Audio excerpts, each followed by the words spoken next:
पांडुरंग करू प्रथम नमना पांडुरंग करू प्रथम नमना पांडुरंग करू प्रथम नमन पांडुरंग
सेवे लागी सेवक झालो तुमच्या लागलो निज चरणा अहो स्वामी तुकया देवा यावरी न करावा अभिरू मस्तक हे पायावरी या वार करी संताच्या शिवभोळा चक्रवर्ती शिवभोळा चक्रवर्ती जीवा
काय वानो आता न पुरे वाणी काय वानो आता न पुरे वाणी मस्तक चरणी ठेवीतसे थोरी व सांडली आपुले परिसे नेनो शिव कैसे लोखंडासे पवित्र या हरिकीर्तन रूपी सेवे करता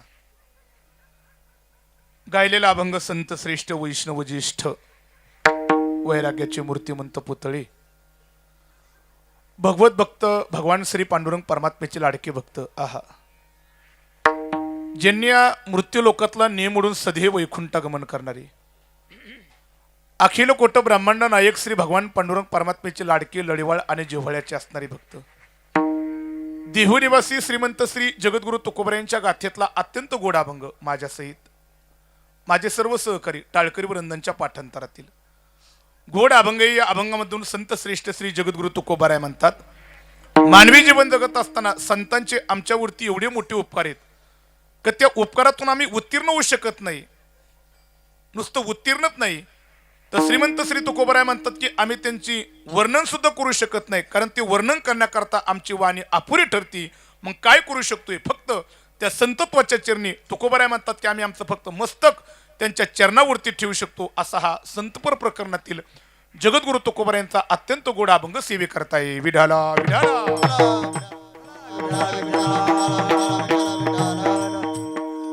पूर्ण वेळेचं बंधन पाळून सेवेकरता गायलेल्या अभंगाला स्पर्श करून मर्यादित वेळेमध्ये चिंतन करण्याचा या ठिकाणी पूर्ण प्रयत्न करणार. तत्पूर्वी अल्पसा हा परिहार देणं अगत्य.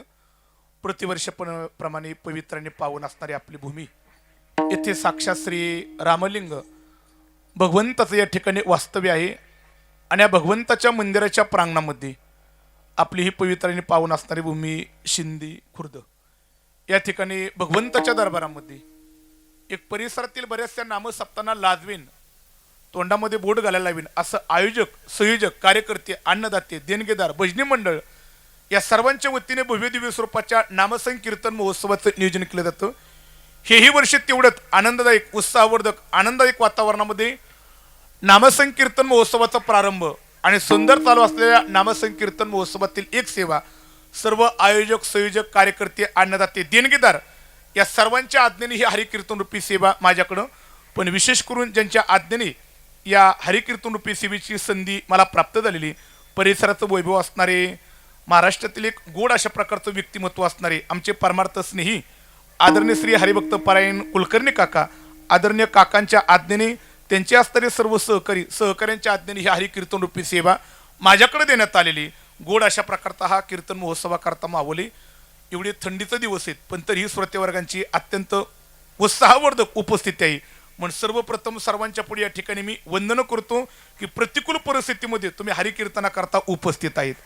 ही हरिकीर्तन रूपी सेवा करत असताना साथ करण्याकरता परिसरातील सर्व टाळकरी वृंद या सर्वांच्या पुढे या ठिकाणी मी वंदन करतो. पण विशेष करून गायनाकरता ज्यांची गोड अशा प्रकारची साथे, संपूर्ण परिसराचं वैभव असणारी महाराष्ट्राची गान कोकिळा, भगवान परमात्म्याने ज्यांना अत्यंत गोड अशा प्रकारचा आवाज दिलेला आहे. अनुकूल परिस्थितीमध्ये कुणीही कीर्तन करायला कीर्तनामध्ये साथ करीन, पण प्रतिकूल परिस्थितीमध्ये सुद्धा त्या कीर्तन करायला कीर्तनामध्ये साथ देण्यामध्ये कधीही एखादं पाऊल ज्यांचं कधी मागच पडलं नाही असं परिसराचं वैभव असणारे माझे परमार्थ स्नेही परममित्र आदरणीय श्री लक्ष्मण तात्या, आदरणीय तात्यांच्या पुढे या ठिकाणी मी वंदन करतो. या ठिकाणी संपूर्ण मराठवाड्याचं वैभव असणारी महाराष्ट्राची गान कोकिळा, अत्यंत गोड व्यक्तिमत्व असताना माझे हृदयस्थ आदरणीय श्री गायनाचार्य, भजन सम्राट आदरणीय श्री विठ्ठल महाराज, आदरणीय महाराजांच्या पुढे सुद्धा या ठिकाणी मी वंदन करतो. त्याच पद्धतीने परिसराचं वैभव असणारे माझे परमार्थ स्नेही परममित्र, महाराष्ट्रातील युवा कीर्तनकार असणारे आदरणीय आमचे पोपट महाराज, आदरणीय महाराजांची उपस्थिती महाराजांच्या पुढे हे वंदन करतो. इकडे माझे परमार्थ स्नेही परममित्र, महाराष्ट्रातील युवा कीर्तनकार असणारे माझे जीवलग मित्र हृदयस्थ आदरणीय श्री बाप्पू महाराज, त्यांची उपस्थिती महाराजांच्या पुढे सुद्धा या ठिकाणी मी वंदन करतो. खाली माझे परमार्थ स्नेही परममित्र आदरणीय गौरव महाराज, आदरणीय महाराजांच्या पुढे वंदन करतो. हरिभक्त पारायण आदरणीय श्री मुरलीभाऊंच्या पुढे वंदन करतो. आणि आता तुम्हाला सगळ्यांची नावं घेत नाही, पण तुमच्या पुढे सर्वांच्या पुढे मी वंदन करतो. आमचे दोन्ही चोपदार, इकडे दत्ता महाराज आणि इकडे वा, त्यांच्या पुढे वंदन. इकडे महाराष्ट्रातील एक उदयमुख, खऱ्या अर्थाने मृदुंग क्षेत्रामध्ये ज्यांचं नाव घेतलं जाते आणि परिसराचं वैभव असणारे माझे परमार्थ स्नेही मित्र मृदुंग सम्राट हरिभक्त पारायण आदरणीय श्री श्रेयस महाराज, त्यांच्या पुढे हे वंदन. इकडे पीटीजी ज्यांची अत्यंत गोड अशा प्रकारची साथे, तात्यांच्या पुढे हे वंदन. गोड माझे मित्र दादांची माई सिस्टीमची साथे, त्यांच्या पुढे हे वंदन करतो. आणि संपूर्ण या कार्यक्रमाचं महाराष्ट्रभर या ठिकाणी प्रसारित करण्याचं जे काम करतात परिसराचं वैभव असणारे आमचे मित्र आदरणीय श्री राहुलजी महाराज गोरे वा, त्यांच्या यूट्यूब चॅनलच्या माध्यमातून आपल्या या संपूर्ण नामसप्ताचं या ठिकाणी प्रसारण होणार आहे. मला वाटते की त्यांच्या चॅनलला जर का कोणी सबस्क्राईब केलं नसेल तर सर्वांनी नंतर सबस्क्राईब करा, कारण हा कार्यक्रम आपल्याला नंतर सुद्धा यूट्यूबवरती पाहता येणार आहेत. म्हणून माझ्या मित्र दादांच्या पुढे सुद्धा या ठिकाणी मी वंदन करतो आणि जास्त वेळ मी काका सेवा करणार नाही, कारण माझ्या कानावरती आले की 11च्या पुढे भारुडे. बरोबर आहे ना? बरोबर आहे ना? का चुकीचं आहे काय? तात्या बरोबर आहे ना? वा, गड्याकडनं जर टाकले तर 10:15 वाजल्या त्याची मला जाणीव आहे, आणि कीर्तन बरोबर 11ला सोडायचे गणेश भाऊ याचीही मला जाणीव आहे. म्हणून बरोबर पाऊण तासामध्ये तात्या कीर्तन रूपी सेवेचा समारोप करायचा. सेवेकरता गायलेला अभंग आहे. अभंगाला प्रस्तावनेच्या माध्यमातून स्पर्श करण्याचा प्रयत्न करणारे, आणि पूर्ण अभंग सोडवला जाणार नाही, पण अभंगातील शब्दार्थाचं मात्र शेवटमध्ये चिंतन करून समारोपाकडे सेवा नेणारे संत श्रेष्ठ श्री जगद्गुरु तुकोबार यांचा अत्यंत गोड अभंग आहे. ऐका, माझ्या अल्पशा बुद्धिमत्तेप्रमाणे श्रीमंत श्री जगद्गुरु तुकोबार यांच्या अभंगाच्या प्रस्तावनेचा विचार असा आसन मी असा शेवटपर्यंत आग्रह धरणार नाही, पण अशा प्रकारची असावी. कशी असावी? थोडंसं लक्षपूर्वक ऐका, म्हणजे थोडंसं जाणकारांनी, लहान मुलांकडे नका लक्ष देऊ, थोडंसं कीर्तन लक्षपूर्वक ऐकलं ते कीर्तनातला एखादा तरी शब्द घरी घेऊन जाता येईल. थोडंसं लक्षपूर्वक ऐका. शेवटी लहान मुलं ती चुळबुळ करणार, त्यांना करून द्या आधीमध्ये चुळबुळ, पण तुम्ही फक्त कीर्तन लक्षपूर्वक ऐका. फक्त ऐका, जास्त वेळ नाही, थोडंसं ऐका. संपूर्ण मृत्यू लोकांचं आपण बारकाईने चिंतन केलं. माझ्या विश्वमाऊली ज्ञानोबरायांच्या प्रमाणाचा आधार घेतला तर कैवल्य साम्राज्य चक्रवर्ती विश्वमाऊली ज्ञानोबराय म्हणतात, या मृत्यू लोकांमध्ये आपल्याला प्रामुख्याने 84 लक्ष योनी पाहायला मिळतात. पण आमच्या अध्यात्मकारांनी त्याचं थोडंसं विभाजन करत असताना एक 3 प्रकारामध्ये त्याचं विभाजन केलं. ऐका, गोड चिंतन मी करणारे. पहिलं विभाजन करत असताना पहिला प्रकार केला 84 लक्ष योनीचा. पहिला प्रकार केला, पहिल्या प्रकाराचं चिंतन करत असताना असं म्हटले, एक कर्मप्रधान वर्ग आहे. दुसऱ्या वर्गाचा विचार डोळ्यासमोर येतोय, त्याला भोगप्रधान वर्ग म्हणावा, आणि शेवटचा वर्ग आहे की त्याला म्हणावा विचारप्रधान वर्ग. मी 3 वर्गाचं चिंतन केलं. पहिला वर्ग कर्मप्रधान आहे. कर्मप्रधान वर्ग नेमकं म्हणावं तरी कोणाला? दुसरा वर्ग आहे भोगप्रधान. भोगप्रधान वर्ग नेमकं म्हणावं तरी कोणाला? आणि शेवटचा वर्ग आहे ज्याला विचारप्रधान म्हटलं जातं. तो विचारप्रधान वर्ग नेमकं म्हणावा तरी कोणाला? त्याचं असं गोड चिंतन करताना म्हटले की कर्मप्रधानम साधु जीवनम तू, भोगप्रधानम पशुजीवनम तू, विचारप्रधानम नृजीवनम तू. शास्त्रकारांनी चिंतन करताना म्हटले कर्मप्रधान वर्ग आमच्या साधू संतांचा आहे, भोगप्रधान वर्ग पशुपक्ष्यांचा आहे, आणि विचारप्रधान वर्ग जर का कोणाचा आहे तो तुमचा माझा वर्ग आहे. पण पहिल्या वर्गाचा विचार मांडताना अध्यात्मकारांनी म्हटलं की पहिला वर्ग आहे तो कर्मप्रधान, तो साधू संतांचा आहे. म्हणून ऐका, साधू संतांनी आपल्या जीवनामध्ये आपल्या वाटेला आलेली कर्म, त्या कर्माचा त्याग कधीच केलेला नाही. ऐका, काही कर्म साधूंना करण्याची गरज नव्हती, पण साधू संतांचा वर्ग हा कर्मप्रधान आहे. पण काही कर्म करण्याची इच्छा नसताना सुद्धा साधू संतांनी आपल्या वाट्याला आलेला कर्माचा त्याग कधीच केला नाही. कारण त्याचं कारण आहे, कारण साधूला माहिती येथे आल्यानंतर आपण जशा प्रकारच्या कर्माचं आचरण करू ते कर्म पाहून सामान्य लोक तशा प्रकारचा वागण्याचा प्रयत्न करतात. कारण मृत्यू लोकातला नियम आहे, येथे मोठाली लोक जशा प्रकारच्या कर्माचं आचरण करतात ते कर्माचं आचरण लहान असणारी लोक त्याचं आचरण करत असतात. म्हणून ज्ञानोबरायांची भगवंताची गीतेमध्ये अत्यंत गोड भाषा आहे. भगवान परमात्मा स्वतः म्हणतात की यद्यदाचरती श्रेष्ठ तत्तदेवे तरो जनः. काय ज्ञानोबरांनी टीका करत असताना त्याच्यावरती म्हटलं एथ वडील जे जे तया नाम. इथे नियम आहे मृत्यू लोकातला. म्हणून थोडस जाणकार माणसांनी वागत असताना, कोणतंही कर्माचरण करत असताना अत्यंत जाणीवपूर्वक करावं लागतं. कारण येथे नियम आहे, मोठाली लोक जशा प्रकारचं कर्माचं आचरण करतात ना तशा प्रकारचं कर्माचं आचरण लहान लोक करत असतात. म्हणून ऐका, मोठाली लोक कर्म करत असताना, वागत असताना चुकली तर त्याचा परिणाम पुढच्या पिढीला भोगावा लागत असतो. पण मोठ्या लोकांनी कोणतंही कर्म करत असताना, वागत असताना अत्यंत जाणीवपूर्वक लक्षपूर्वक वागावं लागतं. का? कारण तुमची एक चूक, ती केलेली चूक पुढच्या पिढीला भोगावी लागती, कारण ती पिढी तुमच्या कर्माचं आचरण करत असते. म्हणून ऐका, प्रत्येकाने वागत असताना अत्यंत लक्षपूर्वक वागायचं. पण कुणी एक असं म्हटलेली, साधू संतांनी वागत असताना अत्यंत दक्षतापूर्वक वागावा. 2 नंबर, शाळेमध्ये गुरुजींनी वागत असताना अत्यंत दक्षतापूर्वक वागावा. आणि 3 नंबर, घरामध्ये आई वडिलांनी वागत असताना अत्यंत दक्षतापूर्वक वागावा. का? कारण ही तिघजण जर का वागत असताना चुकली तर त्याचा परिणाम पुढच्या पिढीवरती होत असतो. मी पहिल्यांदा चिंतन करून जाणार आहे, घरामध्ये आई वडिलांनी वागत असताना अत्यंत लक्षपूर्वक वागावं लागतं. म्हणून कधी कधी आई वडिलांनी जर का घरामध्ये बोलत असताना एकमेकाशी चर्चा करत असताना आपली मुलं कुठे त्याचा विचार करायचा का? कारण तुम्ही घरामध्ये जसं वागताय ना तशा प्रकारचं लहान मुलं बघतात आणि आयुष्यभर वागण्याचा प्रयत्न करतात. आई वडील घरामध्ये चुकले की पाठीमागली पुढची तुमची पिढी चुकल्याशिवाय राहणार. आणि कधी कधी काय होते, घरामध्ये जर का मुलगा चुकला तर चुकलेल्या मुलाला प्रोत्साहन देण्याचं काम आई वडील करतात. आयुष्यभर त्या आई वडिलांना ते दुःख भोगावं लागतं बरं का, आपण केलेली चूक. बऱ्याच वेळा काय होतं माहिती गणेश भाऊ, घरामध्ये आई वडीलच चुकतात आणि मुलं जर का चुकली तर मुलांना उलट आई वडील प्रोत्साहन देतात आणि परिणाम शेवटी त्यांना त्याची भोगावं लागतात. कधी कधी आई वडील प्रोत्साहन देतो. तो तात्या, मी 2 वर्षापूर्वी संगमनेरला कीर्तन केलं. काल्याचं कीर्तन होतं. मला मी कीर्तन करता गेलो, काल्याचे कीर्तन करता 10 ते 12 कीर्तन, पण 9:30लाच गेलो. मी तिथं गेल्यानंतर मी खाटावरती तर दिवाणवरती तिथं बसलो.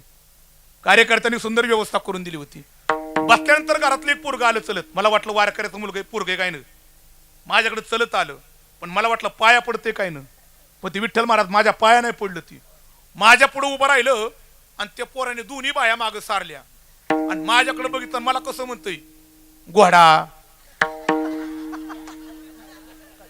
मी म्हणलं घोडा कुणाला म्हणते काय ना, मला कळना. मला वाटलं टीव्ही चालू आहे म्हणून टीव्हीत घोडा बिडा काय ना म्हटलं. पण मी परत पाठीमाग वळून पाहिलं तर टीव्ही बंद आहे. मी परत त्याच्याकडे पाहिलं आश्चर्याने. ती परत हसून बाया मागून कसा म्हणतोय घोडा. हे घोडा का म्हणते ती लक्षात येईना. तेवढ्यात तेजे तिकून चलत आली. मी त्यांना म्हणलं का होत आहे, पोरग मगा धरून माझ्या पुढे उभं राहिले आणि घोडा घोडा म्हणते. त्या बाईने त्या पोराचा हात धरला आणि पोराला म्हणते, मूर्खा, तुला घोड्यातला आणि गाढवातला फरक कळतो का? ऐका ऐका ऐका ऐका, आई वडिलांनी जर का घरामध्ये मुलांना चुकत असताना प्रोत्साहन जर का दिलं तर भविष्यामध्ये तुमची मुलं बिघडल्याशिवाय राहणार नाही. म्हणून आई वडिलांनी घरामध्ये वागत असताना, कर्म करत असताना अत्यंत दक्षतापूर्वक करावा. कारण तुमची एक केलेली चूक आयुष्यभर तुम्हाला भोगावं लागणार आहे. म्हणजे 1 नंबर आई वडिलांनी वागत असताना व्यवस्थित वागावा. 2 नंबर शाळेमध्ये गुरुजींनी सुद्धा वागत असताना व्यवस्थित वागावा. कारण गुरुजी जर का वागण्याकरता चुकले तर पाठीमागली मुलं शिकणारी सुद्धा चुकल्याशिवाय राहणार नाही. आणि 3 नंबर साधूनी वागत असताना अत्यंत दक्षतापूर्वक कर्म करावं लागतं. कारण साधू जर का चुकला, साधूचं एक जरी कर्म चुकलं तर खऱ्या अर्थाने पुढच्या पिढीला त्या साधूने चुकलेलं कर्म त्या पुढच्या पिढीला भोगावं लागतं. म्हणून साधू संतांना काही कर्म करण्याची गरज नाही, पण साधू संतांना मात्र कर्म करावं लागतं. का करावं लागतं? कारण येथे अशा प्रकारचं म्हटलेलं आहे की साधूने आपल्या जीवनामध्ये कर्माचा त्याग कधी करून जमत नाही बरं का. म्हणजे असं म्हटलं जातं, ज्ञानोबरायांच्या जीवनातला प्रसंग आहे बरं का.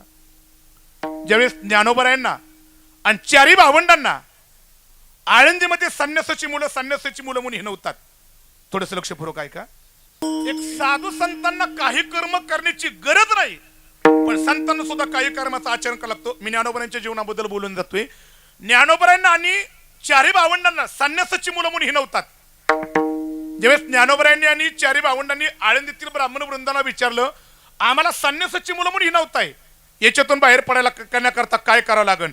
तर ब्राह्मण वृंदाने सांगितलं, पैठणला जाऊन शुद्धीपत्र आणावं लागेल. काही ज्ञानोबरायांना राग आला. ज्ञानोबरायांनी सांगितलं नाशिवंत दे, आणि नाशिवंत द्यायला शुद्धीपत्राची गरज नाही. निवृत्तीनाथांनी ज्ञानदाचा हात धरला. ज्ञानदा, ब्राह्मण वृंदांच्या पुढे असं बोलणं योग्य नाही. ज्ञानोबराय निवृत्तीनाथांना म्हणतात की निवृत्तीनाथांना दादा की नाशिवंत दे, आणि ब्राह्मण वृंदांनी पैठणला जाऊन आपल्याला शुद्धीपत्र आणण्याकरता सांगावा.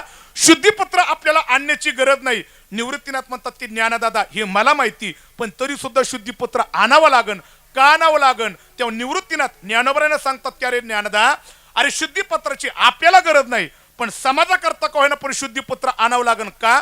कारण आपण जशा प्रकारचं वागतोय ना तशा प्रकारचा समाज वागण्याचा प्रयत्न करतोय. म्हणून शुद्धीपत्र आपल्या करता नाही, पण समाजाकरता का होईना पण आणावं लागन. म्हणून साधू संतांना काही कर्म करण्याची गरज नाही, पण समाजाकडे पाहून साधू संतांना कर्म करावं लागले. म्हणून जगद्गुरु तुकोबाराय म्हणतात की म्हणून अवश्य पाळावी, म्हणून संती अवश्य पाळावे.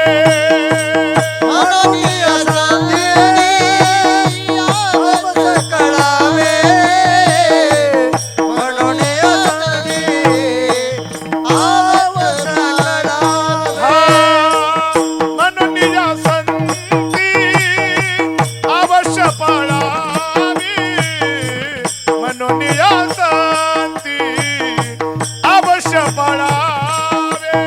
आवनिया संध्ये अवश्य करावी. म्हणून यादी अवश्य करावी.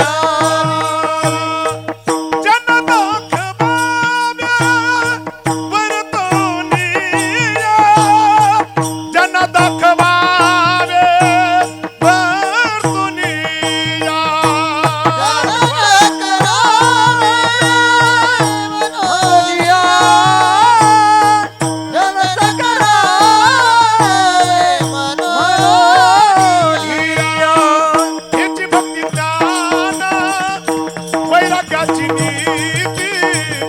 ह्याची भक्ती ज्ञान वैराग्याची नीती, ह्याची भक्ती ज्ञान वैराग्याची नीती, ह्याची भक्ती ज्ञान वैराग्याची नीती, ह्याची भक्ती ज्ञान वैराग्याची नीती. बाबा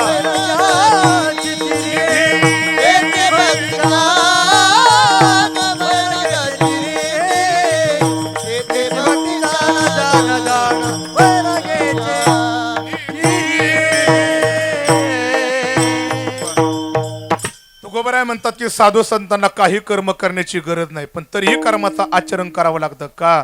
कारण समाज तुमच्याकडे पाहून कर्म आचरण करतोय, तुमच्या करता नाही, पण समाजाकरता तुम्हाला कर्म करावं लागेल. पहिला वर्ग आहे तो साधू संतांचा कर्म प्रधान वर्ग आहे. वेळेचं बंधन पाळून दुसऱ्या वर्गाकडे जाण्याचा प्रयत्न करतो, ज्याला भोग प्रधान म्हणतो, याला मी शून्य किंमत देणार आहे. पशु पक्ष्यांचा वर्ग आहे. येथे पशु पक्ष्यांच्या वर्गाचा विचार केला तर येथे फक्त भोग भोगले जातात, भोगातच फक्त विचार केला जातो, म्हणून या वर्गाचा जास्त विचार करायचा नाही. तिसऱ्या वर्गाच्या विचाराकडे आपण जाऊ, ज्याला म्हटलं जातं विचार प्रधान वर्ग. तो तुमचा माझा वर्ग आहे. म्हणून इथे आल्यानंतर तुम्हा आम्हाला खरं काय आहे, खोटं काय आहे, सत्य काय आहे, असत्य काय आहे, शुभ काय आहे, अशुभ काय आहे, पाप काय आहे, पुण्य काय आहे, धर्म काय आहे, अधर्म काय, या गोष्टीचा विचार तुमच्या माझ्या जीवनामध्ये केला जातो. पण माणसाने विचार करावा, माणसाने विचार करावा. काय तुकोबरायांची गोड भाषा आहे, विचार करावा. पण काय विचार करावा? तुकोबराय म्हणतात की आपुला आपण करावा विचारा, आपुला आपण करावा विचारा, करावा विचार. हा आपुला आपण करावा विचारा, आपुला आपण करावा आपुला आपण करावा विचारा.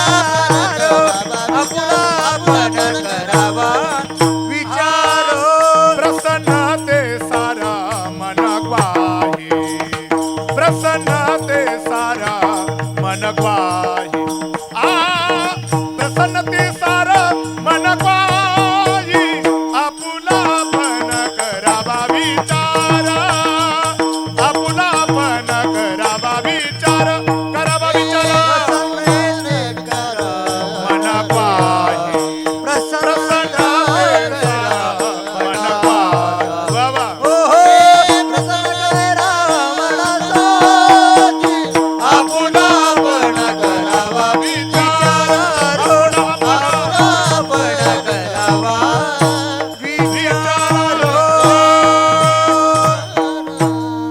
तुकोबराय म्हणतात की विचार प्रधान वर्ग तो तुमचा माझा वर्ग आहे. येथे विचार करण्याची क्षमता देवाने तुम्हा आम्हाला दिलेली.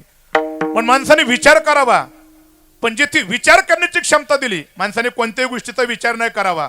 तुकोबराय म्हणतात की विचार करायचा, आपुला आपण करावा विचार. तुकोबराय म्हणतात की विचार करा, पण माणसाने आपला विचार करायचा. आपला म्हणजे स्वार्थाचा नाही, आपला विचार करायचा. आपला म्हणजे काय, मी कोण आहे, मी कुठून आलेलो आहे, मला काय करायचंय, मला कुठं जायचंय, या गोष्टीचा विचार करावा. पण आमच्या पंचदशीकरांनी पोपट महाराज एक असं म्हटलं की 3 गोष्टीचा विचार करण्याकरता सांगितलंय. कोणत्या कोणत्या? सदा विचारे तस्मात जगत जीव परमात्मनः. पंचदशीकर म्हणतात की माणसाने विचार करावा. आपल्याकडे विचार करण्याची क्षमता आहे ना, कोणत्याही गोष्टीचा विचार नाही करायचा. पंचदशीकर म्हणतात की विचार करा. कशाचा? जगताचा. 2 जीवत्वाचा आणि 3 म्हणजे परमात्म्याचा तुम्हा मला काय करण्याकर सांगितलंय, विचार करण्याकर सांगितलंय. पण थोडंसं कडवड बोलू का, आपण मात्र या गोष्टीचा विचार करत नाहीत. आता काय काय लोक काय विचार करता सांगता येत नाही बरं का. काका काय लोक काय गोष्टीचा विचार करता सांगता येत नाही बरं काही. आमच्या गावातला बरं का मी लहानपणी एक प्रसंग पाहिला. आमच्या गावातल्या खालच्या साईडला एक गवळ्याचा वाडा होता. आणि गवळ्याचा वाडा असल्यामुळे काय होतं, गवळी दररोज सकाळ सकाळ आपल्या म्हशी सोडायचा आणि घेऊन जायचा. पण जवळ तिथे एक आमचं मारुतीचं मंदिर होतं, त्याचं पार होतं. ते त्या पारावरती आमच्या गावातले एक प्रतिष्ठित पाटील असा पिळदार मिशाचा त्या पायऱ्यावरती पाय सोडून बसायचा.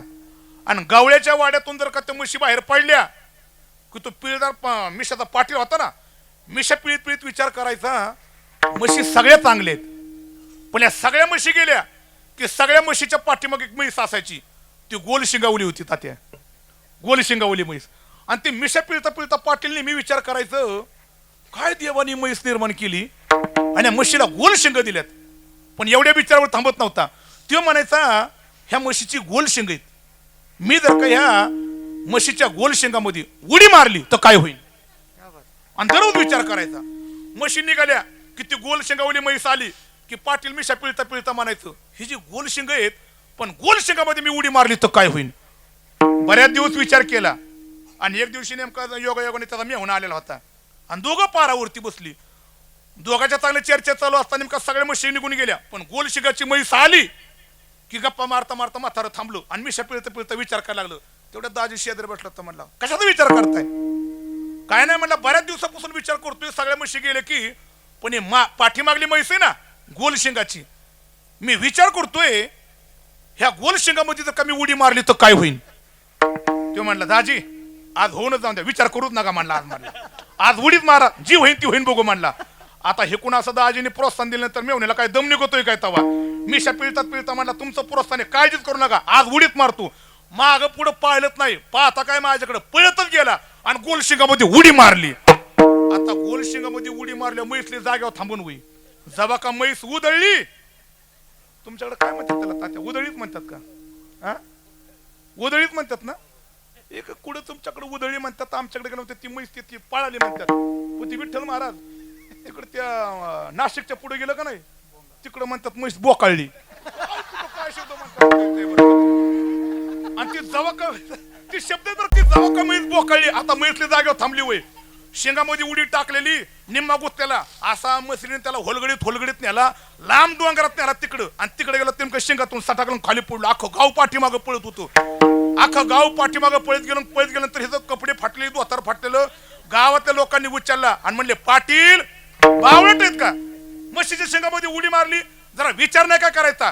पाटील मिशा पिळता पिळता म्हणला, ए फुकट नाही उडी मारली, चांगला 6 महिने विचार करीत होतो. आता महाराज म्हणतात की काही लोक विचार करतात. अरे विचार प्रधान वर्ग आहे ना, कशाचाही विचार करू नका, चांगल्या गोष्टीचा विचार करा. आणि आमचे तुकोबराय म्हणतात, हिंदी पदे बर का, हिंदी पदे तुकोबराय म्हणतात, जी माणसं आपल्या उद्धाराचा विचार करत नाहीत आणि अशा गोष्टीचा विचार करतात, तुकोबऱ्याने त्यांना हिंदी पदामध्ये दिवाना म्हटले. काय तुकोबऱ्यांची गोड भाषा. तुकोबराय म्हणतात, काय हे तुका तू भया दिवाना, काही तुका तू भया दिवाना, काही तुका तू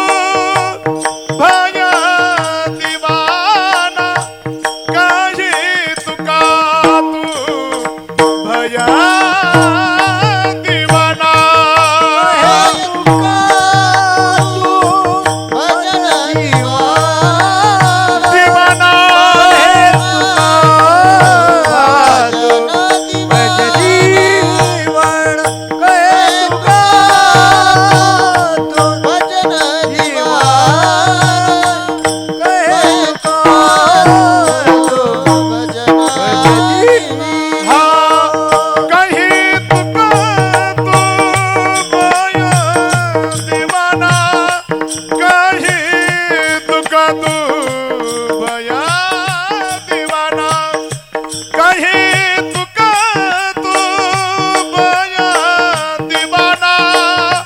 काही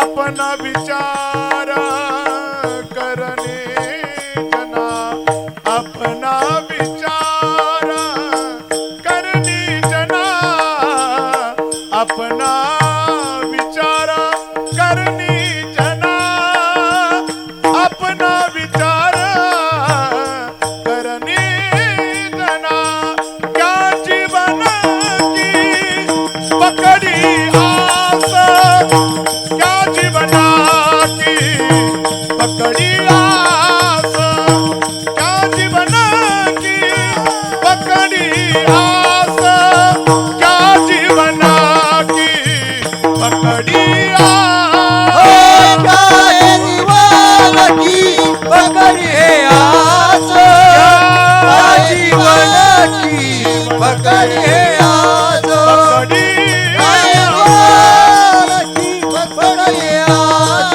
काय जीवन की पकडी हे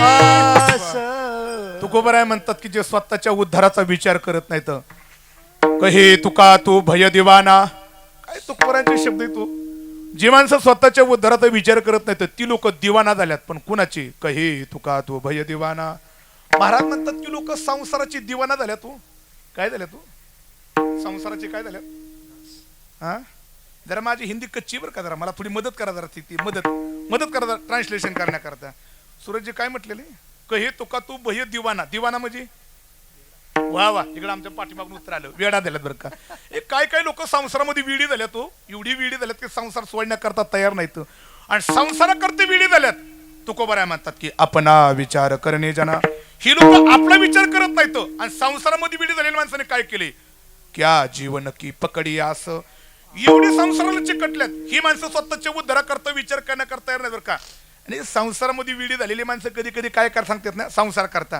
काय करतात सांगतात म्हणते हे आमच्या जवळ एक शिरापूर आहे बरं का कधी आलं तर चौकशी करा तुम्ही आहे तिथं जवळ एक गाव जवळ आहे तिथं आणि त्या गावातले 14 जणांना पिण्याची सवय लागली होती पण अख्खं गाव त्यांना पिऊन देत नव्हतं मग ती विचार करायची गावात पिऊन देत नाहीत ना गावाच्या पाठीमागं महादेवाच्या मंदिराच्या पाठीमागं जाऊन पियायचं एक दिवशी 14 घेतली आणि 14 घेतल्यानंतर गडी असं उतावणं पडलं पण त्यातल्या एकाला देण्यात आलं म्हणलं ए पार्टी आरतीच झाली म्हणला काय झालं अरे म्हणला खरी पार्टी तर पुढे राहिली काय झालं म्हणला तुझा वाढदिवस आहे हे म्हणला मला सुद्धा माहित नाही बरं झालं तो सांगितलं नुसतं सांगितलं नाही म्हणला तुझ्याकडून पुढची पार्टी घ्यायची म्हणला काय करायचं काय नाही म्हणले बकऱ्याची व्यवस्था तो करायची आता ती घेतलेली होती ना पळतच घरी गेलं ती कुणाचाच विचार केला नाही घरच्यांचा अजिबात दार सुद्धा वाजवलं नाही दारातलं एक बकूर धरलं आणि फराफरात उडीत आणलं त्यांनी जंगलात पाठीमागायला कापलं पार्टी केली खाल्लं पिल्लं रातभर तिथंच झोपली सकाळी दिवस सगळं तर 14 जण उठली 14 नशा उतरली ना आणि 14 एकामेकाला म्हणतात ए काय तुझी पार्टी झाली काय पार्टी झाली असं वर्णन केलं ह्याची छाती फुगली ना आणि ज्याने पार्टी दिली होती ती घरी गेलो पण घरी गेलं पण जरा रागातच होतं जराशी घरी गेला दरवाजा वाजवलाच नाही दरवाजावर लाद घातली आणि जसं आतमध्ये गेलो आणि आतमध्ये नजर टाकली त्यांनी तोंडच जोडून घेतलं का माहिती का रात्रीची बकरू बडीत नेलं होतं ना ती दारात जसं तसं बांधलेलं होतं आणि मग बाह्या माग असताना राग आणि बायकोच्या जवळ गेला बायकोला म्हणलं अगं ही बकरू हिथं कस काय ती म्हणली ओ बकराचं जाऊ द्या म्हणले नाही नाही म्हणलं पण ही बकरू दारात कस काय बांधलेलं ती म्हणली बकराचं जाऊ द्या रात्री अंधारामध्ये तुम्हाला ओरडू ओरडू सांगत होते कुत्र्याचं पिडू कुठं चालवलंय म्हणून काय संसाराची दिवाना झालेली माणसं तो आणि एकदा का संसारात दिवाना झाली माणसं संसारा करता काय करते ती सांगता येत अहो लय दिवाना झाले तू तात्या एक गेल आताच मी हडपसरला काल्याचं कीर्तन करून आलो आणि हडपसरच्या त्या एका सिग्नलला मी उभं होतो आणि उभा असताना एक भिकारी आला माझ्यापाशी आणि त्याने काच वाजवली मला त्याची दया आली मी काच खाली घेतल्यानंतर तो मला म्हणला महाराज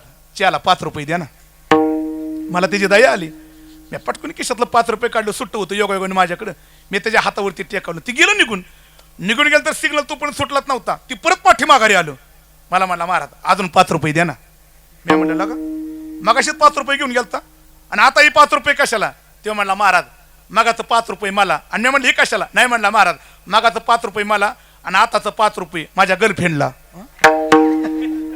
मी म्हणलं भिकाऱ्याला सुद्धा गर्लफ्रेंड आहे का हा म्हणला महाराज तिच्यामुळे भिकारी झालोय संसारामध्ये दिवाना झालेली माणसं येतो ही संसारामध्ये दिवाना झालेली माणसं आहेत आणि तुकोबराय म्हणतात की एकदा का दिवाना ही झाली ही माणसं आपल्या उद्धाराचा विचार कधी करत उद्धाराचा विचार अजिबात करत नाही. तर तुकोबराय म्हणतात की अरे संसाराचा दिवाना होऊ नका. अरे प्रत्येकाने विचार प्रधान वर्ग आहे ना, मग आपण विचार करा. आपण विचार करणे जना. पण तुकोबराय म्हणतात की हा विचार करत असताना कसा विचार करायचा. महाराज म्हणतात की क्षण जना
विचार प्रधान वर्ग आहे म्हणून आपण विचार करायचा. आपल्या उद्धाराचा विचार करायचा. पण महाराज म्हणतात की क्षणाक्षणाची प्रत्येक क्षणाला माणसाने काय करावा, विचार करावा.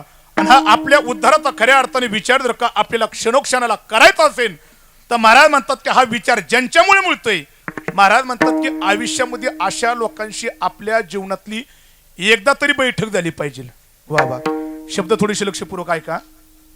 जीवनामध्ये आपण आपली बैठक कुणाबरोबर आहे हे फार महत्वाचं आहे.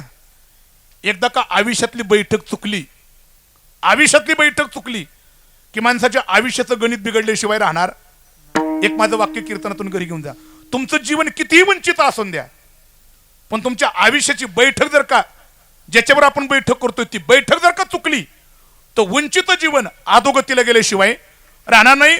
आणि एखाद्याचं जीवन किती कमी किमतीत आहे पण त्याने आपल्या जीवनातली बैठक जर का योग्य माणसाची ठेवली, एक दिवशी त्याच्या जीवनाची उंची खऱ्या अर्थाने त्याला प्राप्त झाल्याशिवाय राहणार नाही. मग त्याच्याकरता आपण बैठक कोणाशी करतोय फार महत्वाचे. मोठमोठ्या लोकांची बैठक चुकली, जीवन कुठेतरी अधोगतीला गेलं. एक महाभारतामध्ये चिंतन आहे. भीष्माचार्य ज्यावेळी शरपंजरी पडल्यात आणि धर्मराजाला पांडवाला राजनीतीच्या काही गोष्टी सांगत असताना द्रौपदीला हसू आलं. आणि द्रौपदी हसताना भीष्माचार्याने पहिले विचारलं हसण्याकरता काय झालं. तेव्हा द्रौपदीने उत्तर प्रश्न केला की आचार्य, आज ज्या धर्मनीतीच्या गोष्टी तुम्ही आम्हाला इथे सांगताय, पण ज्यावेळेस भरत सभेमध्ये माझे वस्त्रहरण होत होतं त्यावेळेस तुमच्याकडे ही राजनीती कुठे गेली होती, काय झालं होतं. भीष्माचार्याने गोड उत्तर दिलं, याचं कारण आहे माझ्याकडे राजनीती, माझ्याकडे विचार आहेत, माझं जीवन वंचित आहे.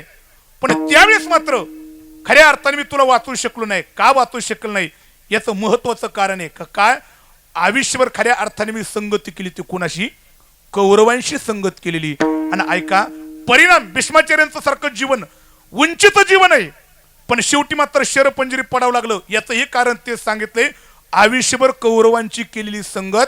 मग माणसाचं जीवन वंचित किती, आहा त्याला किंमत नाही.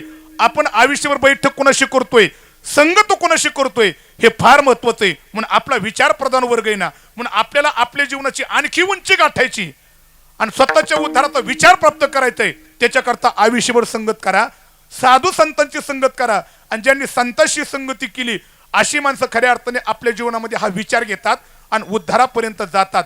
पण मला वाटते की संगत जर का चुकली तर भल्याभल्यानं संगतीचा परिणाम भोगावा लागला. काय तुकोबारायांचं गोड वर्णन आहे. महाराज म्हणतात, ढेकणाच्या संगी हिरा जो भंगला, कुसंगी नाडीला साधू तैसा, कुसंगी नाडीला साधू तैसा. ढेकणाच्या संगे हिरा जो भंगला, कुसंगी नाडीला साधू तैसा, साधू तैसा, कुसंगी नाडीला साधू तैसा, साधू तैसा. ढेकणाच्या संगी हिरा जो भंगला, ढेकणाच्या संगे हिरा जो भंगला, ढेकणाच्या संगी हिरा जो भंगला. ढेकणाच्या संगे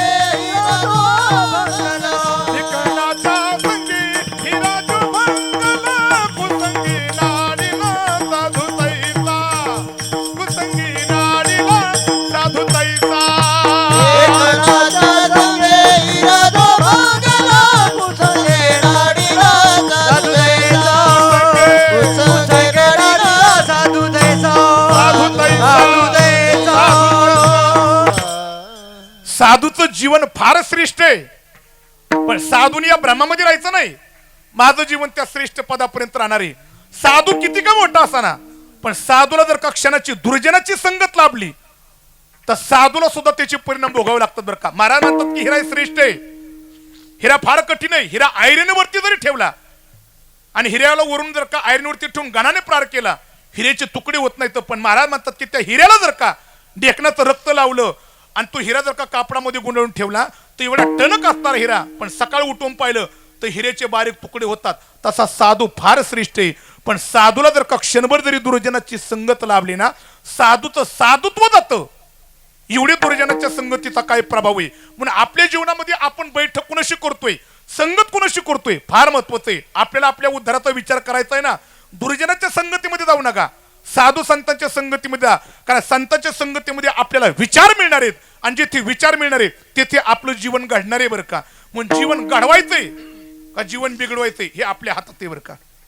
चांगल्या माणसाची संगत लाभली तर जीवन घडतंय, पण दुर्जनाची संगत लाभली तर जीवन घडत नाही, तर जीवन बिघडतंय. मग घडवायचंय का बिघडायचंय हे आपल्या हातामध्ये. म्हणून विचार करायचा आहे ना, साधू संतांच्या संगतीमध्ये जा, कारण त्यांच्या संगतीमध्ये जा. कारण असं म्हटलेले की साधू संतांच्या संगतीमध्ये आपल्याला विचार मिळतो का, कारण त्या साधू संतांकडे काय आहे, निष्ठा आहे, त्यांच्याकडे सेवा आहे, त्यांच्याकडे भक्तिभाव आहे, आणि या तीन गोष्टी त्यांच्याकडे आहेत. मग त्यांच्या संगतीमध्ये जाऊन आपल्याला विचार काय करायचा आहे तर प्राप्त करायचा आहे. म्हणून कोणाशी संगत करू नका, चांगल्या माणसाची फक्त संगत करा. साधू संतांची का करा, कारण त्यांच्याकडे आपल्याला निष्ठा पाहायला मिळते. आणि ऐका, ज्याच्याकडे निष्ठा आहे ना, अशा निष्ठावान माणसाच्या संगतीमध्ये राजा, आयुष्यभर आपल्याला काही ना काहीतरी शिकायला मिळणार आहे.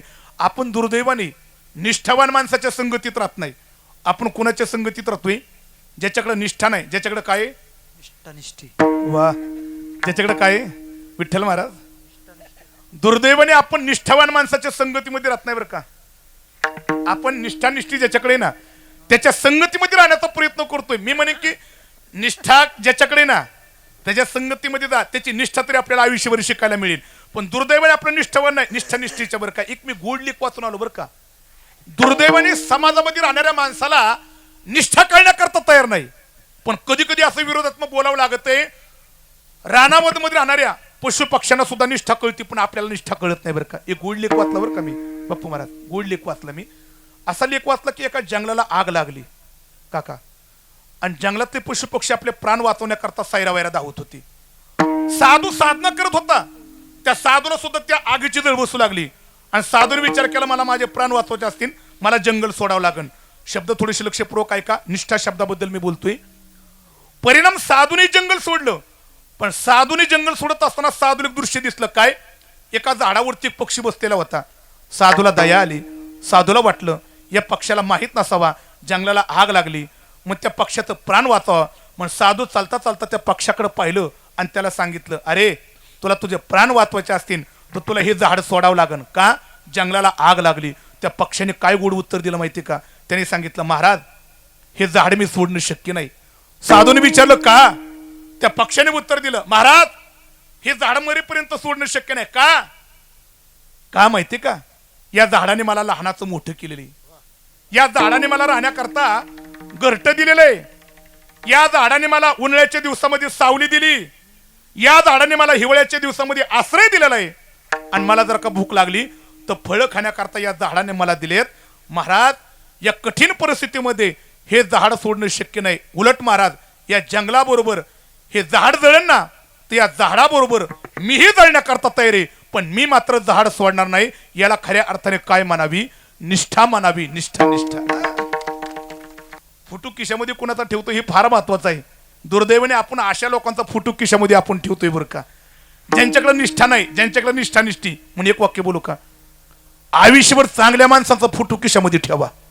कुणाचा ठेवा माहिती का, फक्त माझ्या ज्ञानोबा तुकोबऱ्यांचा फुटू खिशामध्ये ठेवा.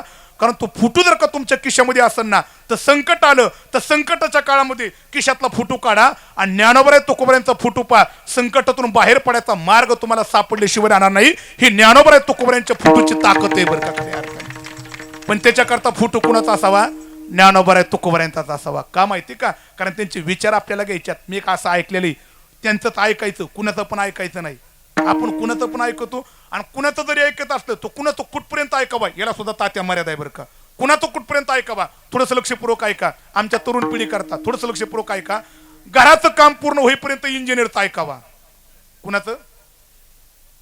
शरीरातला रोग बरा होईपर्यंत, वा. कोर्टातली केस संपेपर्यंत वकिलाचं, कीर्तन संपेपर्यंत, वा वा वा, धन्यवाद बरं का तुम्ही. ऐका ऐका, परत एकदा ऐका, माझ्याकडे वेळ फार कमी. कुणाचं कुठपर्यंत ऐकावा? जेव्हा माझ्या कीर्तनातून वाक्य घेऊन घराचं काम पूर्ण होईपर्यंत इंजिनियरचं ऐकावा. शरीरातला रोग बरा होईपर्यंत डॉक्टरांचा ऐकावा. कोर्टातली केस संपेपर्यंत वकिलाचा ऐकावा. कीर्तन संपेपर्यंत महाराजांचा ऐकावा. आणि आयुष्याचं कल्याण करून घेण्याकरता ज्ञानोबराय तुकोबरायांचं ऐका. तुमचं माझं कल्याण झाल्याशिवाय राहणार नाही. म्हणून आयुष्यभर निष्ठावान ज्ञानोबराय तुकोबरायांचा फोटो खिशामध्ये ठेवा आणि त्यांचे विचार घेऊन जाण्याचा प्रयत्न करा. नक्कीच तुमचा उद्धार झाल्याशिवाय राहणार नाही. पण त्याच्याकरता आयुष्यभर ज्ञानोबराय तुकोबरायांच्या विचाराशी आपल्याला काय करायची? संगत करायची. महाराज ज्ञानोबराय तुकोबरायांची विचाराची संगत करायची. त्यांच्याशी आम्हाला बैठक करायची आहे. आम्ही त्यांच्या संगतीमध्ये जाण्याकरता तयार आहेत. खरंच महाराज संत आमच्यावरती एवढे उपकार करतात. महाराज म्हणतात की त्यांचं जीवन कशा करता माहिती का? येथे उपकारासाठी आली घराच्या वैकुंठी, येथे उपकारासाठी आली घराच्या वैकुंठी, वैकुंठी येथे उपकारासाठी आले घराच्या वैकुंठी, येथे उपकारासाठी उपकारासाठी आले घराच्या वैकुंठी, वैकुंठी. आपल्या वर्षी जर का निरपेक्ष जर का उपकार करणारे कोण असतील तर साधू संत असतात. त्यांच्या विचाराशी बैठक आपल्याला करायची. त्यांच्या संगतीमध्ये आपल्याला बसायचे. आपल्याला तो उद्धाराचा विचार आपल्याला मिळणार आहे. पण महाराज जे साधू संत आम्हाला हे विचार देणार आहेत, आमच्यावरती उपकार करण्याकरता आलेत. पण महाराज उपकार करण्याकरता आले त्याच्याकरता त्यांनी कोणत्या स्थानाचा त्याग केला? कुठं आलेत? महाराज म्हणतात आम्ही वैकुंठ आलो याची कारणासी, आम्ही वैकुंठवासी आलो याची कारणाची. हो बोलिले जे ऋषी साच भावे वर्ताया, साच भावे वर्ताया, झाडू संताची मार्ग आदराने भरले जग, उच्चिष्टाचा भाग केशव उरला तो शेवू. महाराज म्हणतात की त्याच्याकरता त्या साधू संतांनी तुमच्या आमच्यावरती उपकार करण्याकरता आले. पण स्थान सोडलं. कोणतं? आम्ही वैकुंठवासी आलो याचे कारणासी, बोलिले जे ऋषी साच भावे वर्ताया. साधू संत तिथून आले तुमच्या माझ्यावरती उपकार करण्याकरता. आणि फार मोठी उपकार आहेत महाराज. संतांचे एवढे उपकार आहेत. आम्हाला थोडेसे उपकार सांगा ना, सांगा ना. तुकोबरा म्हणतात काय सांगू आता. महाराज म्हणतात की संतांनी तुमच्या माझ्यावरती जे उद्धाराकरता उपकार केलेले आहेत ते उपकार मी सांगू शकत नाही. महाराज काहीतरी थोडंसं वर्णन करा ना. साधू संत आमच्यावरती उपकार करण्याकरता वैकुंठातून आले, आमच्यावरती उपकार करतात. महाराज काहीतरी सांगा ना. तुकोबराय म्हणतात की साधू संतांनी जे उपकार केलेत त्या उपकारातून उत्तीर्ण होणं शक्य नाही. आणि त्यांचं वर्णन करण्याकरता माझी वाणी सुद्धा अपुरी ठरती. मग तुकोबराय वर्णन करता येणार नाही का? नाही करता येत नाही ना. मग तुकोबराय काय करता येईल? एक करू आपण त्याच्याकरता. मस्तकाच्या राणी ठेवितसे मस्तक चरणी, बाबा. ठेवितसे मस्तक चरणी, बाबा ठेवितसे मस्तकाच्या राणी काय मानवान पुनेही वाणी, मस्तक चरणी ठेवितसे मस्तक चरणी ठेवितसे. काय मानवान पुनेही वाणी,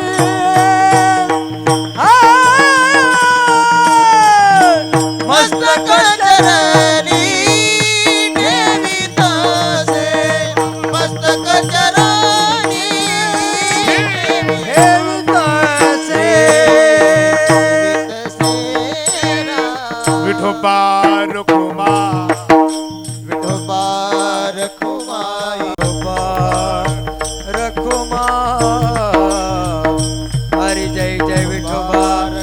रखुमाई वा वा विठोबा रखुमाई विठोबा रखुमाई जय जय जय विठोबा रखुमाई विठोबा रखुमाई हरी जय विठोबा रखुमाई विठोबा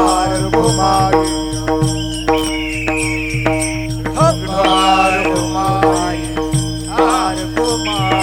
विठोबा रखुमाई हो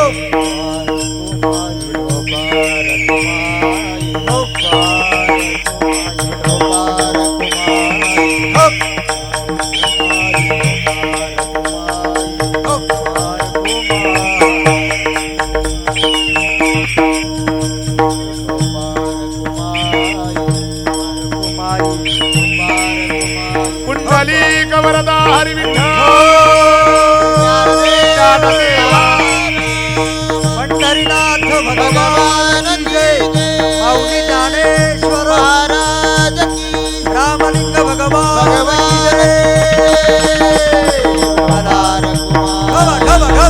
भगवान काय वानू आता न पुरे वाणी मस्तक चरणी ठेवी तसे. फक्त 3 मिनिटं शिल्लक का 3 मिनिटांमध्ये एक माझ्या समारोपाकडे सेवन येतोय. आज सगळं अभंग सोडवणार नाही, फक्त एवढ्या चरणावरती काय वानू आता न पुरे वाणी, फक्त एवढ्यावरती अभंगाची परिपूर्णता करण्याचा मी प्रयत्न करणार आहे. बाकीच्या चरणाचा शब्दार्थामध्ये चिंतन करू. तुकोबाराय म्हणतात की एवढे मोठे संतांचे उपकार आहेत, एवढे मोठे उपकार आहेत. महाराज म्हणतात की ते उपकारातून उत्तीर्ण होण्याचा आपण किती जरी प्रयत्न केला, साधू संतांच्या उपकारातून उत्तीर्ण होणं शक्य नाही. का? कारण साधू संतांनी तुम्हा मला खऱ्या अर्थाने जगण्याचा मार्ग दाखवलाय. जगावं कसं, कारण येथे मृत्यू लोकांमध्ये आल्यानंतर काही माणसांना जगावं कसं हे मात्र कळलेलं नाही. पण खऱ्या अर्थाने साधू संतांचे, ज्ञानोबा तुकोबारायांचे एवढे मोठे आमच्यावरती उपकार आहेत की येथे आल्यानंतर माणसामध्ये आलोय ना, माणूस म्हणून जगायचं कसं, परमार्थ कसं करायचा, हे जगण्याचे विचार आम्हाला ज्ञानोबा तुकोबारायांनी दिलेत. म्हणून एवढे मोठे उपकार आहेत की त्यांच्या उपकारातून उत्तीर्ण होणं शक्य नाही. आणि वर्णन करण्याकरता गेलो तर महाराज म्हणतात की काय वानवाता न पुरे वाणी. मग महाराज त्यांचं वर्णन मात्र करू शकत नाही, पण एक मात्र करू शकतो. काय करू शकतो? मस्तक चरणी ठेवी तसे. महाराज त्यांचं वर्णन करू शकत नाहीत. असं साधू संतांनी नेमकं केले तरी काय? एक गोड प्रसंगा. का साधू संतांचं वर्णन करू शकत नाही आणि फक्त त्यांच्या चरणावरती मस्तकच आपण का ठेवू शकतो? एक अत्यंत गोड प्रसंग आहे बरं का, ऐका. जगद्गुरु तुकोबारायांच्या 14 टाळकऱ्यातील टाळकरी ते पुढे झाले, पण अजून नाही तर आपल्या वाटेला आलेले कर्म मात्र ते पार पाडतात. दररोज सकाळ उठल्यानंतर करडी भाजावी, गाण्यामध्ये टाकावी, गाण्याला बैल झोपावा आणि गाण्याला बैल झोपला की त्याचं तेल गाळावा आणि ते परदेशी जाऊन विकावं बरं का. हा नित्यक्रम. तुकोबारायांच्या 14 टाळकऱ्यातील एक टाळकरी बरं का. ते कोण येते? संताजी महाराज जगनाडे. वा. एक दिवशी खऱ्या अर्थाने तेल विकण्याकरता परदेशी गेले. अजून तुकोबारायांचं शिष्यत्व स्वीकारलेलं नाही. देहू परिसरामध्ये तेल विकण्याकरता गेले. तेल विकण्याकरता जरा त्यांना वेळ झाला जरा शिक. मग एका म्हातारीच्या घरी मुक्कामाला थांबले. म्हातारी म्हणली, बाबा कुशाला मुक्कामाला थांबा इथं. पण महाराजांनी विचारलं, नेमकं म्हातारी तू कुठं चालली? त्या म्हातारीने सांगितलं, अरे बाबा तू माझ्या घरी मुक्कामाला कुशाला थांब, मला तुकोबारायांच्या कीर्तनाला जायचे. त्यांनी विचार केला, हे कोण तुकोबार आहेत? कीर्तनाला म्हातारी चालली, कोणी का असाना आपणही कीर्तनाला जावा. आणि त्या दिवशी मात्र जगनाडे महाराज तुकोबारायांच्या कीर्तनाला गेले आणि कीर्तन ऐकलं. आणि काय माझ्या तुकोबारायांच्या कीर्तनाचा प्रभाव त्यांच्यावरती पडला. संसाराबद्दल विरक्ती निर्माण झाली. आणि आता मात्र फक्त तुकोबारायांची कीर्तन ऐकायची, तुकोबारायांचं शिष्यत्व स्वीकारायचं.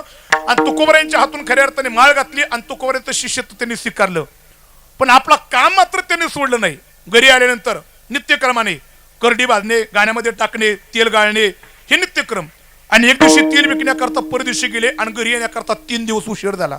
ऐका बरं का, काय वानू आता न पुरी वाणी या शब्दाकरता मी बोलतोय तुमच्या पुढं. तेल विकण्याकरता गेले, पण इकडं मात्र महाराज 3 दिवस घरी आले नाहीत.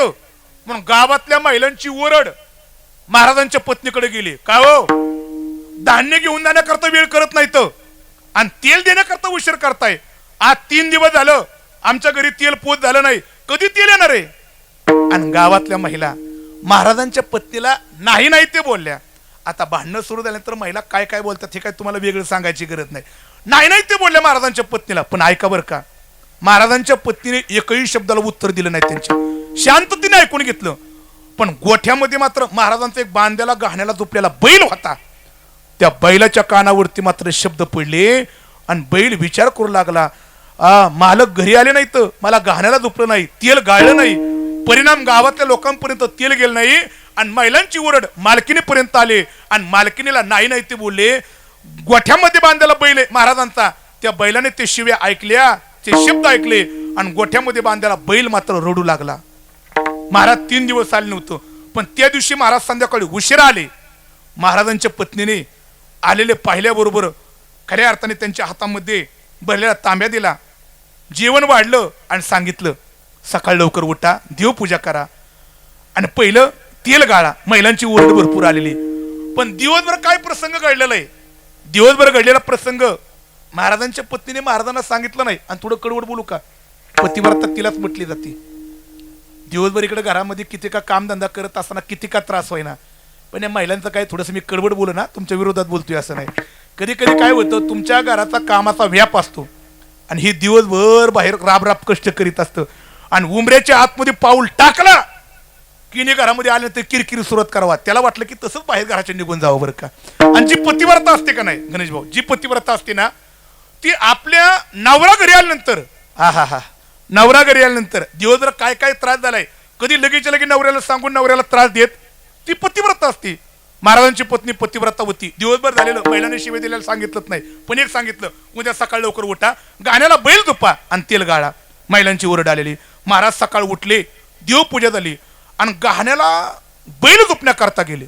पण लक्षपूर्वक ऐका, गहाण्याला बैल झोपणार तर महाराजांनी बैलाच्या पाठीवरून हात फिरवला तर बैलाची पाठण लाल झाली होती. महाराजांनी बारकाईने पाहिलं तर बैलाच्या पाठीवरती वळ उमटली होती. महाराजांनी गहाण्याला झोपलेला बैल तसाच काढण्याचा प्रयत्न केला आणि महाराजांनी ओरडून पत्नीला सांगितलं, अगं एवढ्या बैलाला वळ उमट सर कुणी मारलंय केलं. बैलाच्या पाठीवरती टाकलं आणि गहाण्याला झोपलेला बैलाला फक्त चल म्हटल्यानंतर बैल चालायला लागला आणि तेवढ्यात महाराजांचा पुतण्या आला.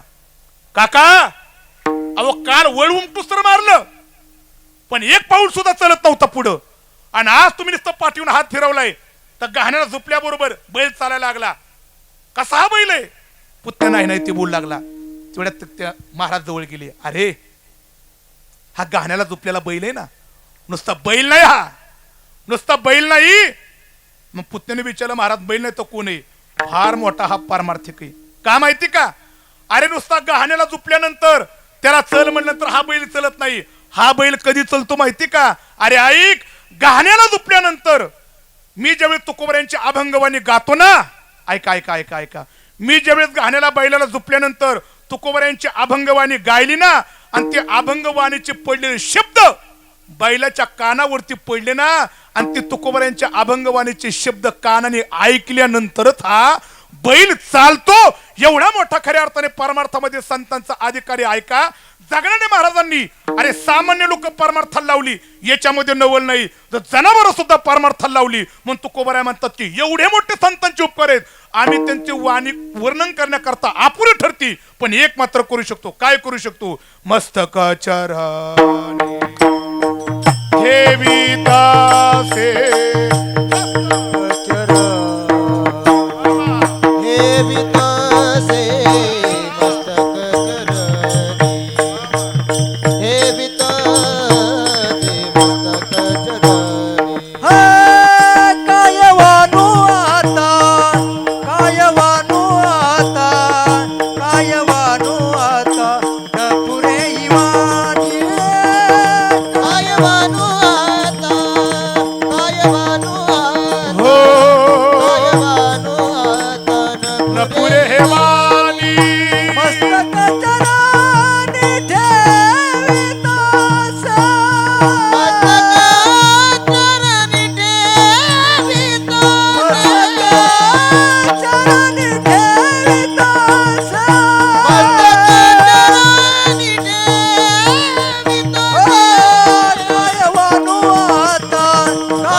तुकोबराय म्हणतात की एवढे मोठे साधू संतांचे उपकार आहेत ते वर्णन करण्याकरता माझी वाणी अपुरी ठरती, पण एक मात्र करू शकतो, मस्तक चरणी. का संतांच्या चरणावरती मस्तक ठेवायचं बरं का संतांच्या चरणावरती मस्तक ठेवायचं? गुड प्रसंग आठवते. काका म्हणतात की 5 मिनिटं घ्या म्हणून वाढवते बरं का तात्या. काका म्हणतात का संतांच्या चरणावरती नारळ आलाय संपवायचं काय असे वे बरं बरं बरं का संतांच्या चरणावरती मस्तक ठेवायचं? काय तुकोबऱ्यांच्या 14 टाळकऱ्यात ते सुद्धा एक टाळकरी बरं का, पण त्यांच्या वाट्याला आलेलं काम. दररोज सकाळ उठायचं, घरी जेवण करायचं आणि रानामध्ये म्हैस चारण्याकरता जायचं. म्हैस चारण्याकरता गेले. एक दिवशी भंडाऱ्या डोंगराच्या पायथ्याशी म्हैस चारण्याकरता गेले आणि झाडाखाली झोपले. काय एवढी झोप लागली गाड त्यांना कळलंच नाही आणि उठून पाहिलं तर म्हैस दिसायला तयार नाही. विचार केला म्हैस कुठं गेली, पण ते हुशार होते. भंडाऱ्या डोंगरावरती हिरवागार चारा आहे, नक्की त्या चाऱ्याच्या दिशेने वर गेली असेल. आणि ज्यावेळेस ती व्यक्ती म्हैस शोधण्याकरता भंडाऱ्या डोंगरावरती गेली, पण कुठंच म्हैस सापडाना. शोधता शोधता नेमकं म्हैस सापडत नव्हती ना. मग सहज चालता चालता त्यांच्या कानावरती विठ्ठल नामाचे शब्द पडले. त्यांना वाटलं कोणतरी हरिभक्तही. म्हणून जवळ गेले, पाहिलं दगडावरती बसलेली व्यक्तिमत्व, डोक्यामध्ये पागोटे, खांद्यावरती विना, हातामध्ये चिपळे आहेत आणि विठ्ठल नामाचं भजन चालू आहे. पण त्यांना माहिती नाही ही कोण व्यक्ती ती साक्षात माझे जगद्गुरु तुकोबराय होते. जवळ गेले. महाराज म्हणलं तर तुकोबरायांनी डोळे उघडून पाहिलं कोणतरी हाका मारते. तुकोबरायांनी त्याला जवळ येऊन दिलं. तुकोबराय म्हणले काय रे? ते म्हणलं महाराज बऱ्याच वेळ झाला इथं बसलाय तुम्ही, माझी म्हैस पाहिली का? कुणी विचारलं काय? कधी कधी लोकांना काय प्रश्न करावा ती कळत नाही बरं का महाराज लोकांना. बऱ्याच वेळा असं होतं बरं का तात्या, बऱ्याच वेळा असं होतं बरं का. परवा दिवशी मी कीर्तन झालं, फेटा काढून बसलो सूरजजी. एक जण आलं, मला म्हणला महाराज जरा 10 मिनिटं कीर्तन जास्त झालं. नाही म्हटलं थोडंसं गेलो बोलण्याच्या योगामध्ये. बरं जाऊ द्या, तंबाखू आहे का मला म्हणला. काय विचारावं ते सुद्धा कधी कधी काय कळत नाही हो. मी म्हणणार काय तंबाखू खाण्याची जागा आहे का म्हणला. नाही म्हणला 10 मिनिटं वाढवला म्हणला, तंबाखूच नाही मिळली म्हणून तुम्हाला मागितली म्हणला. मी काय कधी कधी त्या सासवडला असंच मी कीर्तन केलं, फेटा काढून बसलो मी. एक जण आलं, माझ्या पाया पडलो. मला म्हणला महाराज तुकडाच पाडला. तुकडा काढेपर्यंत कीर्तनच होणार नाही. आणि बऱ्याच वेळा आम्हाला माहिती बरं का ही तोंडावरती गोड बोलणारी माणसं खरं बोलतात म्हणून सांगता येत, म्हणून आम्ही त्यांचा कधी विश्वास धरीतच नाही बरं का. मी म्हणलं बस शेजारी म्हणलं, नाही शेजारी नाही म्हणलं, कीर्तन लय आवडले, एक प्रश्न विचारू का? विचार म्हणलं पटकन, मला उशीर होतोय. मला म्हणला महाराज तुम्ही एखादं धरता का? तुझं तोंड हाणू का म्हणलं, एखादं धरता का म्हणलं. नाही पण मी पण म्हणलं धरायचंय मला म्हणला. पण ती एकादशीला काय काय चालतं? मी म्हणलं बावटे पटकन उत्तर देऊन मोकळं व्हा म्हणलं. काय म्हणलं शाबुदाना चालतो, बगर चालते, फळे चालतात. मला म्हणला महाराज ते फळाचं बगरीचं नका सांगू. म्हणलं तुला काय पाहिजे? मला म्हणला शाबुदाना पाहिजे. चालतो का? चालतो की म्हणलं. मग म्हणला शेवटचा प्रश्न, शाबुदाण्यामध्ये काय काय चालतं? मी म्हणलं शाबुदाना चालतो, शेंगदाण्याचा कुठं चालतो, मिरच्या चालतात आणि बटाटी चालतात. पोपट महाराज त्यांनी सगळं ऐकलं, परत बाह्या मागं चालल्या माझ्या पुढे उभा. मला म्हणला ए तुला शाबुदाना चालतो, शेंगदाण्याचा कुठं चालतो, मिरच्या चालतात, बटाटी चालतात आणि तुला कांदा खायला काय रोग आलाय का? कधी कधी आम्हाला कधी कधी काय प्रश्न करता सांगता येत नाही बरं का. ते जगणार त्या व्यक्तीला सुद्धा माहित नाही तुकोबराय म्हणून. विचारलं काय? विचारलं महाराज म्हैस पाहिली का? तुकोबरायांच्या मुखातून एक मार्मिक शब्द बाहेर पडले, ए भल्या माणसा देवाने देह दिलाय ना, देवाने देह दिलेला आहे.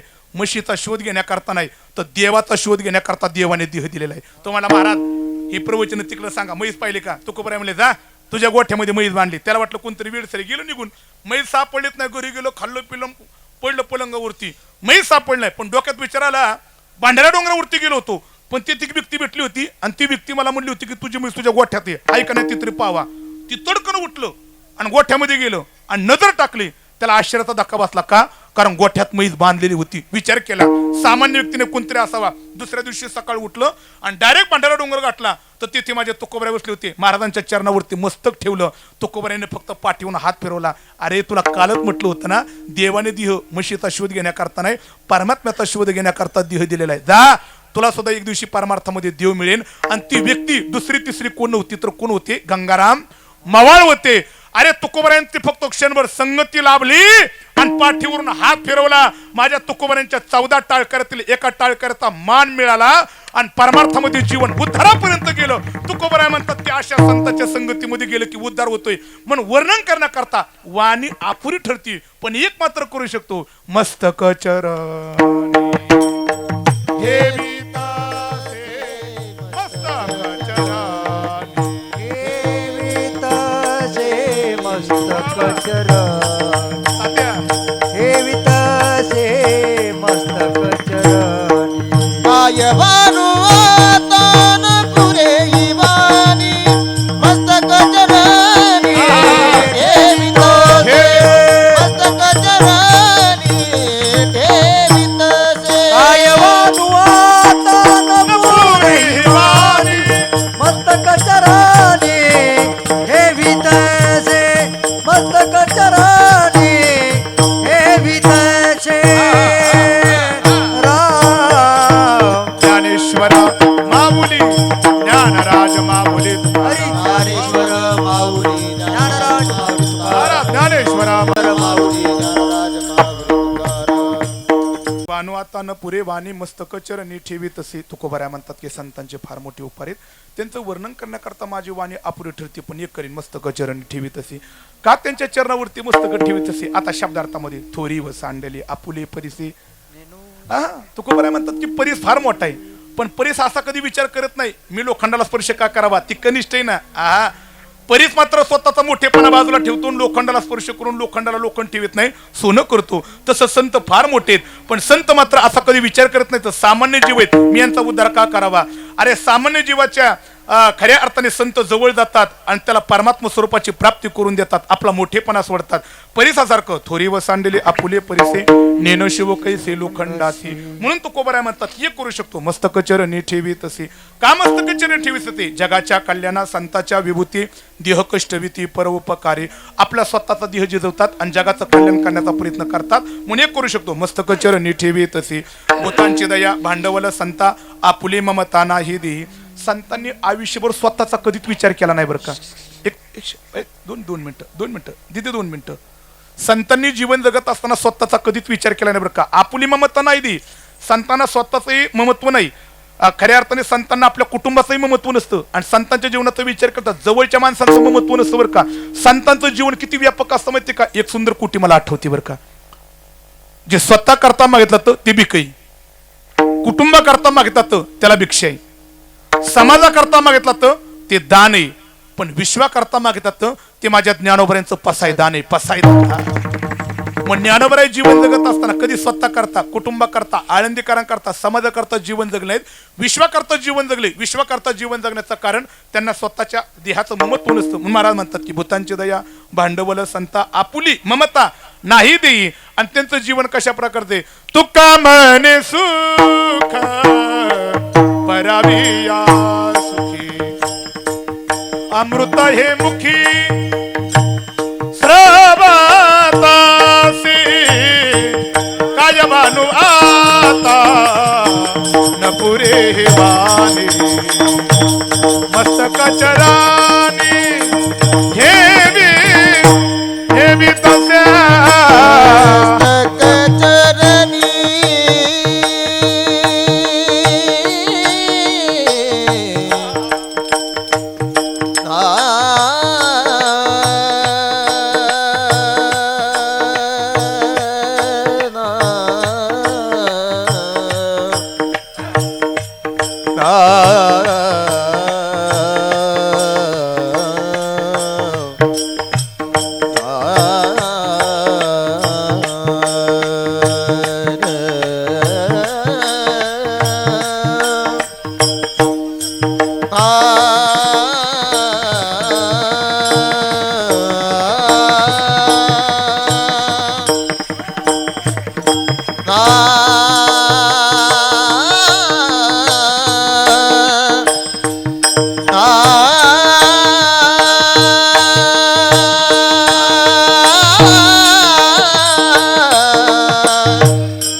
मस्तक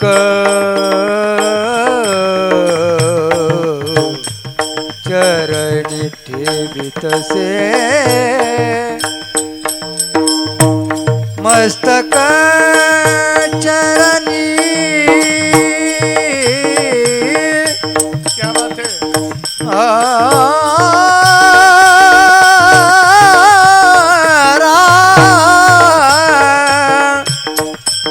मस्तक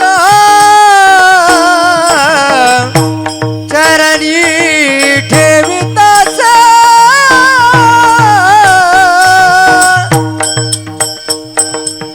मस्तक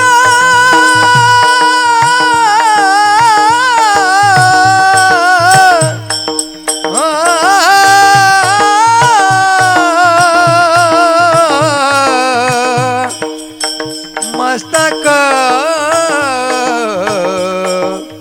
चरणी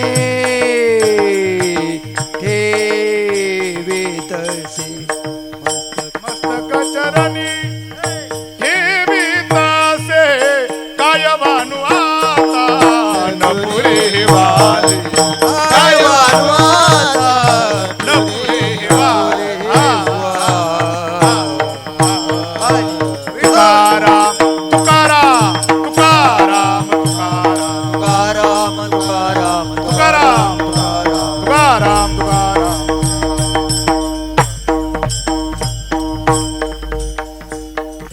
तुका म्हणे सुख पराविया सुखे अमृत हे मुखे सर्वतसे मुन्मस्तक चरणी ठेवितसे बुधांची दया भांडवल संता आपुले ममता नाही देई मुन्मस्तक चरणी ठेवितसे जगाच्या कल्याणा संताच्या विभूती देह कष्टभीती परोपकारी मस्तक चरणी ठेवितसे थोरी व सांडले आपुल्या परिसे आपुले ममता नाही देही मस्तक चरणी ठेवितसे म्हणून काय वानवाता न पुरे वाणी मस्तक चरणी ठेवितसे वेळीचं बंधन पाळून हरिकीर्तन रूपी सेवेच्या परिपूर्णतेकडे वळतोय झालेली सेवा भगवतचरणी ज्ञानोबऱ्या तुकोबऱ्या संतराज महाराज जोग महाराज भगवान श्री रामलिंगांच्या चरणी समर्पित करतो हरिकीर्तन रूपी सेवेची परिपूर्णता पुन्हा एकदा उपस्थित सर्व श्रोता वर्ग सर्वांचे या ठिकाणी मी ऋण व्यक्त करतो इकडे माझे सर्वच मित्र वर्ग सर्वांच्या पुढे या ठिकाणी वंदन गोड मृदुंगाचे साथ पेटीचे साथ गोड माई सिस्टीमचे साथ या ठिकाणी आमचे यूट्यूब चॅनलचे सर्व असणारे गोरे महाराज त्यांच्या सुद्धा चरणी या ठिकाणी मी नतमस्तक होतो सर्वांचे या ठिकाणी मी ऋण व्यक्त करतो आणि थोडंसं 15 मिनिटं आदरणीय आमच्या काकांनी सांगितलं म्हणून घेतली मग दिलगिरी व्यक्त करतो आणि माझ्या हरिकीर्तन रूपी सेवेची या ठिकाणी मी परिपूर्णता करतो विठ्ठला जय जय